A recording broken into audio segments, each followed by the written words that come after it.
नमस्कार। मैं हूं करमदीर और आप देख रहे हैं हमारा रोजाना का कार्यक्रम देश और दुनिया। हमारे साथ है अफरोज रिजवी सर। सर बहुत बहुत स्वागत है। नमस्कार। पद्मश्री गोपाल दास नीरज की एक रचना है सर, जो दुनिया भर में इसमें माहौल बना हुआ है। जी जी। इजराइल, ईरान, यूक्रेन, रसिया, भारत, पाकिस्तान, एक तरह से नफरत और अलगाववाद का जैसे चल रहा और है। इसमें सब में दरोगा है अमेरिका, ट्रम्प। तो अमेरिका। मोदी जी हमारे कुछ बोल ही नहीं रहे हैं। हम्म। तो नीरज साहब की रचना है कि अब मजहब कोई ऐसा भी चलाया जाए जिसमें इंसान को इंसान बनाया जाए, वाह। जिसकी खुशबू से महक जाए पड़ोसी का भी घर, फूल इस किस्म का हर सिमत खिलाया जाए। क्या बात है, बहुत। मेरे दुख दर्द का तुझ पर हो असर कुछ ऐसा, मैं रहूं भूखा तो तुझसे भी न खाया जाए। जिस्म तो हो के भी दिल एक हो अपने ऐसे, मेरा आंसू तेरी पलकों से उठाया जाए। वाह वाह। गीत अनमन है, गजल चुप है, रुबाई है दुखी, ऐसे माहौल में नीरज को बुलाया जाए। वाह वाह वाह वाह नीरज साहब। तो सर आज विश्व योग दिवस था। नीरज जी ने एक और लिखा था। हाँ जी सर। कि बस यही अपराध मैं हर बार करता हूँ, आदमी हूँ, आदमी से प्यार करता हूँ। तो आज सर विश्व योग दिवस है जी। 2014 में जब आदरणीय मोदी जी आए थे तो उन्होंने एक काम ये अच्छी पहल की थी।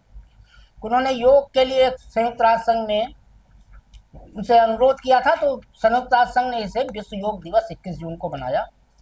तो आज योग दिवस पे मोदी जी ने विशाखापट्टनम में 26 किलोमीटर दूर रामकृष्ण बीच से लोगों को संबोधित भी किया। उनको आदत भी है फोटो वोटो कराने का, शौक रहता है मोदी जी को।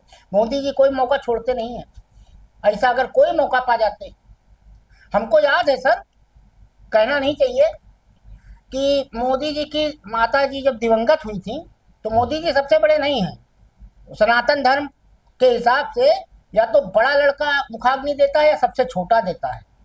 तो बड़े भाई ने तो उनके मुखाग्नि दी थी दिवंगत माता जी को। मोदी जी भी पैरा वैरा लेके जुट गए थे, वो भी बाद में दे रहे थे। तो वो फोटो के लिए नहीं चूकते हैं। मतलब ये आपका कहना हाँ, मतलब चाहे अच्छा काम हो या बुरा काम, चाहे जो हो। उनको लगा कि यहाँ पर अगर जो कुदरती अधिकार नहीं भी है, हाँ, तो सरकारी अधिकार लेने। बिल्कुल। तो वहां भी लग गए थे। तो मोदी जी आज किए योग। भाई बहुत सारे हीरो हीरोइन ने भी किया। अब लाला रामदेव की तो दुकानें इसी से चल रही है, शुरू यही से हुए थे। वो सरकार में दखल भी इसी वजह से देने लगे। हाँ, नहीं अब आजकल तो सन्नाटा मारे हैं। अच्छा, नहीं बहरहाल उधर जो है उनको लगा था कि अब हम सरकार में भी एक पार्ट हो गए। हाँ हाँ, योग की वजह से। वही तो सर 2014 में कह रहे थे। तो मैं कह रहा हूँ कि योग को उनको लगा पेट फुला के झुका के दिखाने लगे थे। हाँ, उनको लगा विश्व गुरु हम ही बन गए। हाँ, योग वही लाए, पतंजलि बाद में लाए। हाँ, पतंजलि बाद में लाए। तो आज अब सर एक दिन योग करने से क्या होगा, योगा से होगा क्या? योग का भी एक नियम कानून है, कैसे आप करो, उसके साथ खाना कैसे खाओ, रहो कैसे। तो योग पर क्या कहेंगे सर? अब सर देखिए, इसमें एक चीज तो ये हुई है और अच्छा भी लगता है सुन करके कि पूरी दुनिया में भारत की वजह से योग को पहचान मिली। हाँ, ये हमें गर्व होता है। इसके लिए मोदी जी को थैंक यू मोदी जी। और मोदी जी ने जिस तरीके से व्हाइट टी शर्ट पैंट पहन वो तो उनको शौक है। और मतलब जैसे जिम्नास्ट या वैसे होते हैं हाँ, भी फिट खिलाड़ी टाइप के लोग, और उस वक्त तो तमाम प्लेयर्स और तमाम लोगों ने इनके साथ कतार में लग करके योगा करने की पोस्ट खिंचाई थी तो उसमें बहुत अच्छा लगा था उस वक्त। और ये एक अच्छी बात हुई कि सारी दुनिया में 21 जून को योग दिवस के रूप में मान्यता मिल गई और इससे भारत का नाम बहुत हुआ। भारत का। और आज का जो टाइटल था, थीम था, वो था एक पृथ्वी एक स्वास्थ्य के लिए योग। लेकिन सर जो मोदी जी ने कहा कि दुनिया एक होनी चाहिए, इस समय तो दुनिया में बड़ी उथल पुथल मची है। इजराइल ईरान का अलग मसला चल रहा है, यूक्रेन रसिया का अलग चल रहा है, चीन बीच में कूद पड़ा है, नॉर्थ कोरिया अलग कह रहा है अमेरिका को अगर तुम बीच में आए ईरान के तो जिंदा नहीं छोड़ेंगे। ये हो क्या रहा है? अब देखिए, ये कौन सा योग है? तो हम आपको योगी में बताते हैं। हाँ, कि योग वो देखिए बहुत पैसे वाले लोगों के लिए बात चीज है। इसमें बड़े लटके झटके हैं, ये खाओ, ये पियो, ये करो, ये जूस। यहाँ लोगों को नींद ही नहीं आती। डॉक्टर से दवा ला रहे हैं साहब, डॉक्टर साहब सोने की दवा दे दी। किसी का पेट नहीं साफ है, डॉक्टर साहब हमको 3 दिन हो गया पेट साफ नहीं हुआ। इतना है लोग। तो पहले उस जिंदगी से मुक्ति तो पाए, उलझनों से जो देश के अंदर उनको सोने नहीं दे रही है, ठीक से खाने नहीं दे रही है, फास्ट फूड पर लोग जिंदा है, घर हाँ। पर खाना नहीं बन रहा, होटलों से रोटियां हाँ, खरीद के ला 60% रहे लोग तो सड़क पे खाते हैं। खाते हैं। तो वो योग का क्या मतलब है? योग तो बहुत पैसे वाले आदमी के लिए। अच्छा, मालूम एक्सरसाइज सभी करना चाहते हैं। हम्म। डॉक्टर के पास जाओ, कहते हैं भाई सुबह जरूर टहला करिए, थोड़ा सा योग कर लीजिए। योग का मतलब क्या है? दंड बैठक, ऊपर नीचे हाथ करना, आगे पीछे, एक्सरसाइज, हल्की फुल्की एक्सरसाइज, सांस खींचो, सांस लो, और अनुलोम विलोम, कपाल भाती, ये सब। कपाल भारती, और वो अनुलोम विलोम होता है, कई हाँ, चीजें होती है, सूरज सूर्य नमस्कार सूर्य होता है। नमस्कार है। तो ये सब अच्छी चीजें हैं, लेकिन जिन लोगों को इतनी बड़ी आबादी हमारी गरीब है, उससे पूछिए योग से तुम्हारा पेट भरेगा? योग में जो लटके झटके बताए गए हैं वो कहाँ तक कर पाएंगे वो। लेकिन बहरहाल 0% भी लोग योग को आज अपनाए हुए हैं, उससे उनका भला है। और लेकिन ये है कि ले दे करके कि योग से भारत को एक पहचान मिली हुई है। हाँ, वर्ल्ड हैप्पीनेस इंडेक्स में हमारी स्थिति बड़ी खराब है, जबकि सर 144 नंबर पे हम हैं। अब सर, ईरान और इजराइल के बीच चल रहे युद्ध में पूरी दुनिया में खलबली मची हुई है। जी जी। अब इजरायली रक्षा मंत्री का कहना है कि ईरान के सर्वोच्च नेता आयतुल्ला अली खामेनी जीवित रहने योग्य आदमी नहीं है। बताइए, अब तो कहते हैं यहाँ 307 धारा लग जाती है कि धमकाया, जान से मारने की धमकी दी, मुकदमा हो जाता है। अब इंटरनेशनल कोर्ट में कौन से मुकदमा है जो इन पर कायम किया जाए? बगैर कहे तो इसराइल ने जंग कर दी, मार दिया, हमला कर दिया, बगैर ऐलान किया अचानक। अब वो लगातार उस पर हमलावर है, तो अब बचाव डिफेंस। देखिए, अमेरिका में और इसराइल में ये फर्क है कि ये हमलावर है इसराइल, और डिफेंस की लड़ाई लड़ रहा है वो ईरान। ईरान ने बचाव में लड़ाई की है, तो रोकता रहा है कि बातचीत चल रही, बातचीत को बिगाड़ने का तो मास्टर है ये नेतन्याहू। अब तो इसराइल को अभी अमेरिका ने कल हथियार भी भेजे हैं। अब सर, एक जानकारी बड़ी अच्छी मिली हमको, रोचक, हमको नहीं पता थी सर, कि खामनेई का नाता बाराबंकी से भी बताया जा रहा है। अब है क्या सर, बाराबंकी हमारा यूपी में ही पड़ता है, लखनऊ के बिल्कुल जस्ट बगल में है। तो सिरौली गौसपुर तहसील के कितूर गांव में सैयद अहमद मूसवी का जन्म हुआ था। 40 साल की उम्र में वो पहली बार धार्मिक यात्रा पर इराक गए, वहां से ईरान पहुंचे, वहीं एक गांव खुमैन में बस गए। अहमद मूसवी ने अपने नाम के आगे उपनाम हिंदी जोड़ा, लोग उन्हें सैयद अहमद मूसवी हिंदी के नाम से पुकारने लगे। हिंदुस्तान के थे, हाँ। हिंदी लगाया। अब मूसवी के पोते रुहुल्लाह खुमैनी का जन्म 1902 में हुआ। उन्होंने धर्म के साथ बड़े दार्शनिकों की किताबें पढ़ी। उस समय ईरान में पहलवी खानदान का शासन था। खुमैनी ने जमकर उनका विरोध किया, शासक ने उनको देश से निकाल दिया। एक अखबार ने उनको भारत का एजेंट तक बता दिया था उस समय। आम जनता खुमैनी के पक्ष में सड़कों पर उतर आई, डरकर शासन ईरान छोड़कर भाग गया जो वहां का शासक था। 14 साल बाद खुमैनी वापस ईरान लौटे और 1979 में पहली बार ईरान में इस्लामी सरकार बनी। खुमैनी ईरान के पहले सुप्रीम लीडर थे, और खुमैनी के निधन के बाद जो इस समय खामनेई साहब हैं, वो उन्होंने बागडोर संभाली। उनके एक हिसाब से खुमैनी साहब गुरु थे। देखिए, हाँ, ये एक नई बात पता चली कि बाराबंकी से रिश्ता नहीं, भारत से बड़ा नजदीकी रिश्ता है। खून में बहता है। हाँ। जैसे मोदी जी के सिंदूर भारतीय हैं, भारतीय है। हाँ। अब इनके इंडियन जो वो होता है, वो अपने आप में एक भाईचारे का प्रतीक है कि हम हमको कल पता चला, तो हमने कहा इसको निकालेंगे। तो ये जो गए थे, इनका खानदान वहां जाके बस गया जी। और जब अहमद मूसवी साहब वहां पर हिंदी के नाम से मशहूर हुए, और वहीं पर उन्होंने खामनेई गांव में, शहर में अपना बाकायदा रहना शुरू कर दिया, वहीं रहने लगे। तो वो पैदा हुए रुहुल्लाह खुमैनी साहब। तो 1979 में उन्होंने पहली क्रांति, इस्लामिक क्रांति की थी, जो इस्लामिक कंट्री बना वो। और उससे पहले था क्या, शाह रजा पहलवी, जैसे राजा होता है किसी देश का, उस तरीके से ईरान को चला रहे थे। वो इस्लाम में शराब और नशा और जुआ और मतलब सारे व्याभिचार, हाँ, सारे व्याभिचार हो रहे थे। उसी की उन्होंने मुखालफत की थी, जो आपने पढ़ा कि उनका विरोध करते थे। तो विरोध वो उन कुरीतियों को करते थे जो इस्लामिक नजरिए से दृष्टिकोण गैर वाजिब, हाँ, प्रतिबंधित था। कि अगर आप इस्लामिक मुसलमान हैं तो आप शराब और जुआ के हिसाब से हराम, वो तो उसकी मुखालफत वो कर रहे थे, तो उस पर वो सख्ती कर रहे थे। तो मतलब ऐसा तांडव हुआ मतलब पूरा समझ लीजिए कठपुतली बना हुआ था शाह रजा पहलवी। अमेरिका की, हाँ वो अमेरिका का ही था। अमेरिका का एजेंट था। अमेरिका के अमेरिका फिर वही चाहता है, अमेरिका फिर आ जाए वो हाँ, से, कोई भैया सरकार। आप आपने नुक्ता पकड़ अमेरिका लिया। चाहता यही वो है, चाहता है कि शाह रजा पहलवी के तरीके से कोई फिर कोई आ कोई जाए, आदमी का पपेट हम बैठा गवर्नमेंट आ दे। जाए और खामनाई जो है हम्म वो खत्म हो जाए, और इसीलिए उनके जिंदगी को खतरा तक पैदा कर दिया इन लोगों ने, बाकायदा ऐलान कर दिया। हाँ कि उनको मार देंगे। अब जैसे कि आपने बताया कि उनका जिंदा रहना ठीक नहीं है। हाँ लेकिन चाइना, नॉर्थ कोरिया और रसिया ने कहा है अगर कहीं खामनेई के साथ कुछ हुआ तो इसका अंजाम अमेरिका भुगतेगा। तभी तो ये डोनाल्ड ट्रंप 15 दिन के लिए पलटी मार चुप्पी साध गए के हैं। पलटी मार गए हैं। हाँ गोटी पलटी मार। खामोश हैं कि अभी हम बताएंगे बाद हाँ में। बाद में बताएंगे, सोच रहे हैं हाँ, और कब उनका बयान कहाँ बदल जाए इसको अरे कहा नहीं जा उनकी सकता। बात और गधे की लात एक हाँ जानी है। बाबू इसलिए नहीं, अमेरिका के अंदर भी उनकी बहुत मुखालफत हो रही, नितिन याहू की भी और इनकी दोनों की, दोनों के अपने देश में लोग नाराज हैं कि ये क्या मारकाट, बिला वजह की मारकाट। सबको परमाणु बम बनाने का अख्तियार है और ईरान ना बनाए।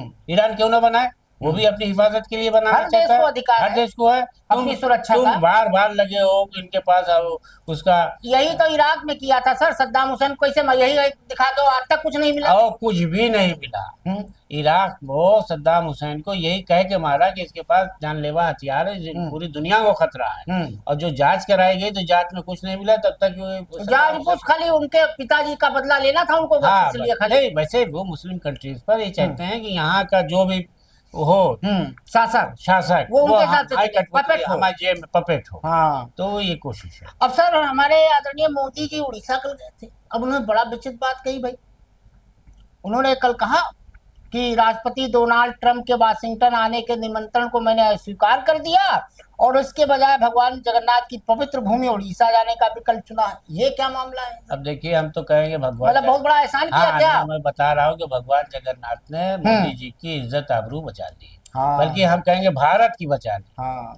कि बतौर प्रधानमंत्री अगर वो चले गए होते तो वहाँ आसिम मुनीर बैठा था लंच के लिए, बिरयानी, और ये चले जाते कि हमको इतना बड़ा राष्ट्र का राष्ट्रपति बुला रहा है, और ये जाने में तो बहुत तेज है। और वहाँ फोटो खिंच जाते कि एक पाले में वो बैठे हैं, एक तरफ बीच में राजा बैठा है और करा रहा है लंच पे। तो फिर वो तस्वीर जो छपती तो क्या होता। भगवान जगन्नाथ ने बचा लिया, अच्छा कहा इन्होंने कि हमको भगवान जगन्नाथ ने बुला लिया, मैं वहां नहीं गया। और वैसे भी सर हमने देखा 2024 में जब से अयोध्या आ रहे हैं तब से उनका मोह माया अयोध्या खत्म हुआ, जगन्नाथ की तरफ से बोलना बंद कर दिया। अब जगन्नाथ, जय श्री राम ही बोलते थे, जय श्री राम, अब जय जगन्नाथ है, जय जगन्नाथ है। अब सर एक खबर पे हम लोग 2-3 दिन से बात कर रहे हैं, कोई गोदी मीडिया बात नहीं कर रहा है कि ब्रिटेन की रॉयल नेवी का एक अत्याधुनिक फाइटर जेट F-35 पिछले 7 दिन से तिरुवनंतपुरम इंटरनेशनल एयरपोर्ट पर खड़ा है। ये 14 जून को इसकी इमरजेंसी लैंडिंग थी और इसके बारे में बताया जाता है अमेरिका का है ये जहाज बना, 5th जनरेशन का, और दावा अमेरिका का ये है कि इसको राडार नहीं पकड़ सकता है। भारतीय वायुसेना ने इसको घेर के जबरन उतरवाया है राडार से पकड़ के, 1 हफ्ते से खड़ा है।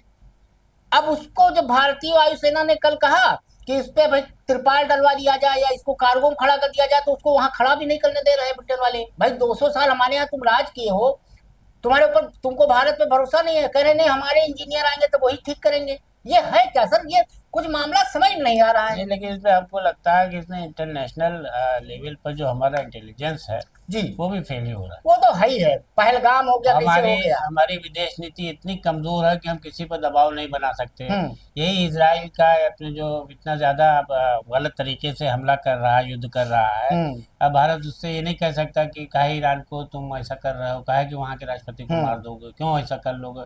और जबकि इसी के लिए कि यहाँ पर लोगों ने आवाज भी उठाई कि भारत को बोलना चाहिए। लेकिन बहरहाल हमारी क्या पॉलिसी, विदेश की नीति तो सरकार ने बनाई है। हाँ सर, ये जल्द उड़ान भरने और वर्टिकल लैंडिंग की क्षमता रखता है। तो अब यही है कि ये विमान यहाँ क्यों खड़ा है। 1 हफ्ता हो गया। 1 हफ्ता हो गया। 1 हफ्ते से आपके वहाँ पर कोई चीज आकर के आपके घर में अपना कोई रख जाए, हाँ तो आपको चिंता लगी रहेगी भैया कल को। सर याद आ गया मुझे, एक इंग्लिश में एक कहानी थी कौन से राजा की, जिसमें वो लकड़ी का घोड़ा अपने दुश्मन देश के राजा को गिफ्ट करता है, उसमें सैनिक रहते हैं और रात में वो हमला करते हैं। इंग्लिश में थी सर, 8th में 9th में मैंने पढ़ी है सर। ये वैसे कुछ लग रहा है। हाँ लेकिन इनको हमारे सरकार को उस पर तो करना चाहिए कि उस राज्य से, उस देश से कि भैया काहे यहाँ खड़ा क्यों, लेके जाओ यहाँ से। कह रहे हमारे इंजीनियर आएंगे, हमारे देखेंगे तब जाएंगे, जबकि सारी मदद उनको दी जा रही है यहाँ पर। अब सर जो 12 तारीख को अहमदाबाद में प्लेन क्रैश हुआ था तो एयर इंडिया पर सख्त एक्शन किया है DGCA ने।